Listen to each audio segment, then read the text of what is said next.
வாழ்க்கையில யாரும் கஷ்டப்படாம வரவே முடியாது. இன்னைக்கு இருக்கிற இளைஞர்களுக்கு என்ன தெரியுமா பிரச்சனை? கஷ்டப்படாம ஜெயிக்கணும்னு நினைக்கிறீங்க.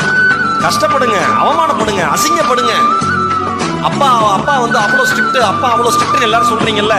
அப்பா மேல சில பேர் நான் அப்பாவை என்னுடைய நண்பர்கள்லாம் நான் ஸ்கூல் படிக்கிறப்ப காலேஜ் படிக்கிறப்ப பேசி கேட்டிருக்கேன்.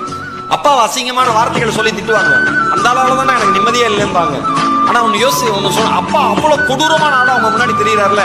அவர் வேலை செய்யற இடத்துல போய் பாருங்க, ஒரு சாதாரண டியூனா இருப்பாரு. இல்ல ஒரு கடையில ஒரு சாதாரண ஒரு டெக்ஸ்டைல் ஷாப்ல ஒரு சாதாரண சேல்ஸ்மேனா இருப்பாரு. உங்க அப்பா உங்களுக்கு பெரிய ஆளா இருப்பாரு, அங்க ரொம்ப ரொம்ப சாதாரணமான ஆளா இருப்பாரு.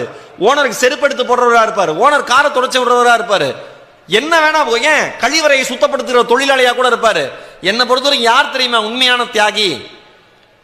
தன்னுடைய குடும்பத்திற்காக, தன்னுடைய குழந்தைகளுக்காக, தன்னுடைய குழந்தைகளுடைய எதிர்காலத்திற்காக தன்னுடைய தன்மானத்தை அடகு வைத்து விட்டு ஒரு இடத்தில் வேலை செய்து அதற்கான வருமானத்தை வைத்து ஒரு குடும்பத்தை காப்பாற்றுறான் பாருங்க ஒரு ஆம்பளை, அவன் தான் தியாகி.